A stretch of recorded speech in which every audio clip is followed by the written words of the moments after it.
that air just gonna bounce right here, and that will create kind of a turbulence.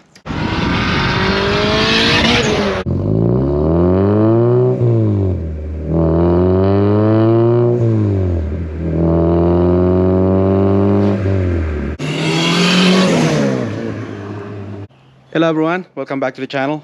Just doing a little bit of upgrade on the turbo system on the G23. Remember the boost creeping issue that I have on Miley? That it went on a dyno session after I had fixed a turbo manifold. Well, this is the only thing I can think of now. I kind of focus my attention on my intercooler, the way my intercooler is designed. This intercooler used to be a top mount entry where the entry and the outlet is on the top. The reason why I picked this one is because of the specification, the length and the width. It fits the bill, fitting the mouth or filling the gap of the grill on the bumper. Yeah, that's the reason why I got this one. So what I did, I just kind of cut it off and just plugged the hole and install this piping right here on both sides. But I never thought about the airflow, the air path. I think it only makes sense, as you can see, right? So I thought about maybe this will cause an issue. I kind of cut it off. I cut these pieces off both sides, so the airflow will kind of contour to on the outlet. And then later on, I'm just gonna plug this up like so.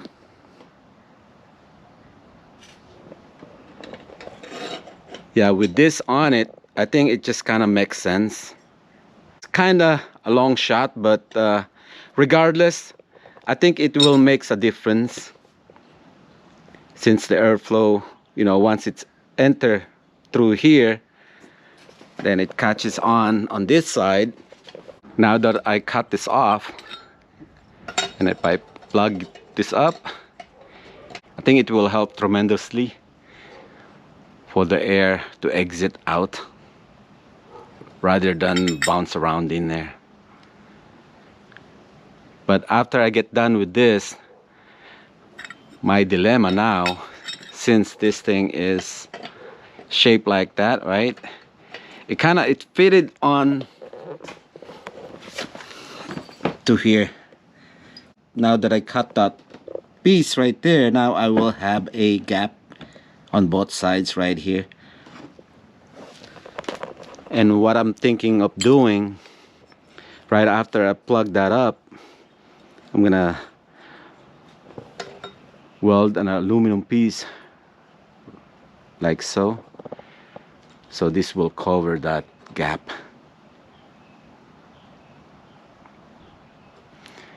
So that is the plan for today on this episode. Just trying to get the fix the airflow on the intercooler. This is a bar and plate intercooler, by the way. It's very heavy. Yeah, it's a good intercooler. I usually after use, you know, as soon as I get home, I will get off and kind of feel the temperature of the intercooler right on this side. Yeah, I never miss. Yeah, it does cools down the temperature. So it's working. It's a good heat exchanger. Got the plate all welded up. I got the two pieces joined together. I also welded the back. And it's gonna go like that.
So here it is.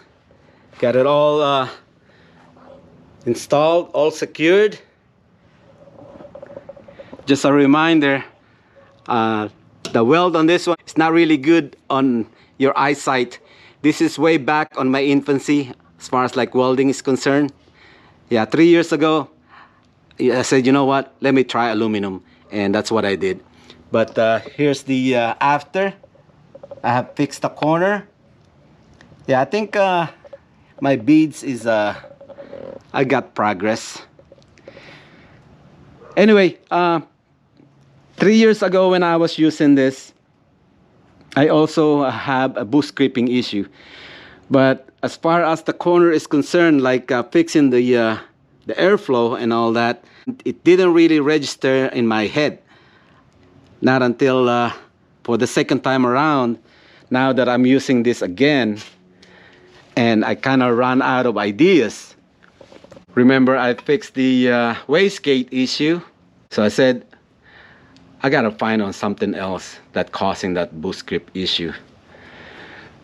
So I start researching, Googling about the intercooler and stuff, and I ran across on the intercooler, if it's not designed correctly, or if there is an obstruction or something, that it can cause a boost creeping issue also.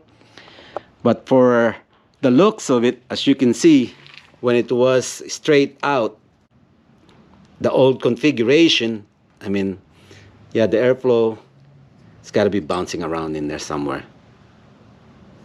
But now that I got it all fixed, yeah, hopefully it'll make a difference.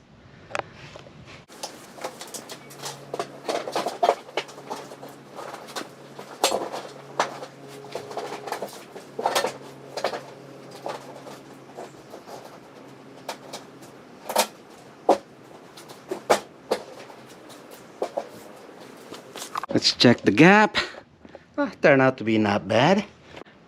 My dilemma now, since this thing is shaped like that, right? It fitted on to here.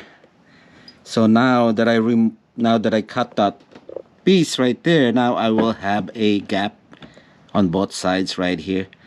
Turned out to be not bad. I thought it will be worse than I thought. Yeah. Okay. Yeah, I can live with that. I don't have to do anything. But you know, since I'm not having any overheating issue on this motor, I don't really have to do anything through this. It's okay to have the air just pass through there, you know, go underneath and everything. But it will be nice to redirect the incoming air through that heat exchanger. Yeah, if I can only come up with like a pin, you know, like box this in or something, that would be nice. But you know, since my radiator fan is set up to turn on at 179 degrees water temperature, yeah, there's always a constant airflow being sucked in through that heat exchanger. I don't have to really worry about this one. I can live with that. Plus, it's street driving, so no biggie there. If I am like on a circuit or something, racetrack, then, well, among other things, I still have to upgrade a lot of things. It's because of, you know how it is, you know, heat soaking and everything, and yeah, make sure this thing runs.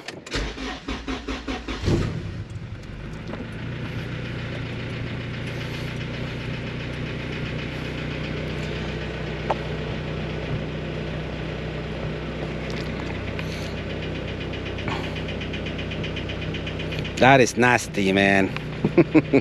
That sound.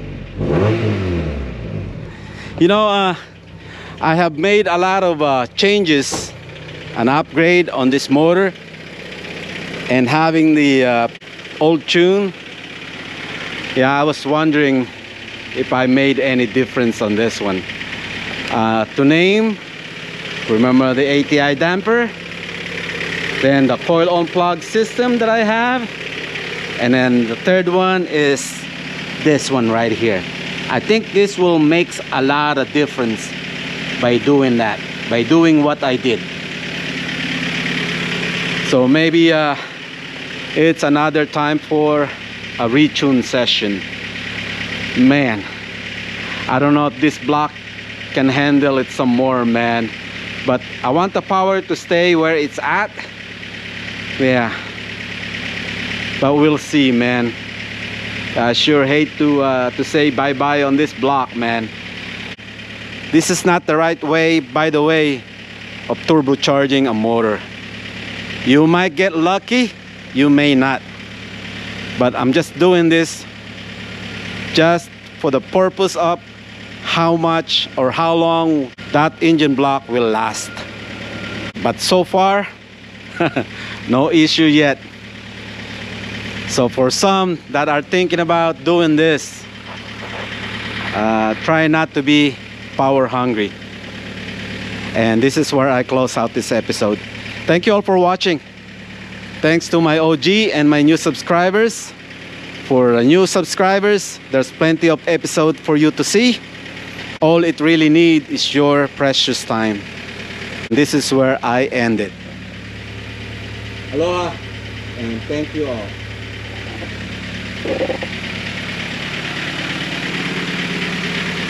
Cool, man.